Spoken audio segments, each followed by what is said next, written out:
இவ்வளோ நாளாக நம்ம கேப் விட்டுருந்தோம். இப்போத்துலேருந்து பார்த்தீங்கன்னா சில்க் த்ரெட்டில் டபுள் பெல் பிராண்டு இந்த குவாலிட்டி நல்லா இருக்கும். நம்மளுக்கு த்ரெட் வந்து ரொம்ப ஈவனாக இருக்கும். டபுள் பெல் பிராண்டு தான் எப்பயுமே நான் யூஸ் பண்ணுவேன். ஸோ இப்போ பார்த்தீங்கன்னா நம்ம இந்த ஆரியில் இந்த பேசிக் ஸ்டிச்சஸ் வந்து நம்ம சரி த்ரெட்டில் பார்ப்போம். இப்போ வந்து நம்ம என்ன பண்ண போகிறோம், இந்த த்ரெட்டில் இந்த மாதிரி நிறைய கலர்ஸ் இருக்குது, அட்ராக்டிவ் கலர்ஸ். நான் எடுத்துருக்கிறது வந்து இங்கே பார்த்தீங்கன்னா ஒரு ஷேட் நம்பர் இருக்கும். எப்பயுமே இந்த ஷீட்டை வந்து நீங்கள் எடுத்தீங்கன்னா இந்த ஷீட்டை தூக்கி போட்டுறாங்க, உங்களுக்கு எப்பயுமே யூஸ்ஃபுல்லாக இருக்கும். நான் எப்பயுமே இதை சேஃபாக வச்சுப்பேன். ஸோ நீங்களும் அதே மாதிரி சேஃபாக வச்சுக்கோங்க. இது 30 ஷேட் நம்பர். ஸோ இது எனக்கு எங்கள் மேம் சொல்லி கொடுத்தது. ஸோ இப்படி வச்சுக்கோங்க. ஸோ உங்களுக்கு எப்பயுமே த்ரெட்டோட ஷேட் வேணும்னா நீங்கள் அப்புறம் எங்கேயாச்சும் போய் பார்க்கலாம்.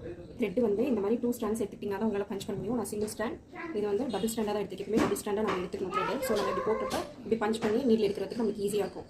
ஸோ எப்பயுமே நீங்கள் என்ன பண்ணுங்கள், இந்த மாதிரி போட்டுட்டு கீழே ஒரு என் நாட் இப்படி போட்டுருந்தோம். நம்ம த்ரெட் இதாகாமல் இருக்கிறதுக்கு ஒரு என் நாட் நம்ம போட்டுருந்தோம். ஸோ இப்படி என் நாட் போட்டுட்டு நம்ம பஞ்ச் பண்ண ஸ்டார்ட் பண்ணலாம். ஸோ இப்படி போட்டால் த்ரெட் இதாகாது. இதை வந்து இன்னும் கூட இது பண்ணலாம். உங்களுக்கு அன்யூஸ்டு பாபின் ஏதாவது இருந்ததுன்னா இந்த மாதிரி பாபினில் கூட நீங்கள் த்ரெட்டை சுற்றிக்கலாம். ஸோ உங்களுக்கு அப்போ இன்னும் ஈஸியாக இருக்கும். இப்படி தனித்தனியாக எடுக்கிறதுக்கு இந்த மாதிரி சுற்றிட்டு நமக்கு ரொம்ப ஈஸியாக இருக்கும். கட் பண்ணலாம். ஆஸ் யூஷுவல் த்ரெட் வந்து வெளியில் எடுத்து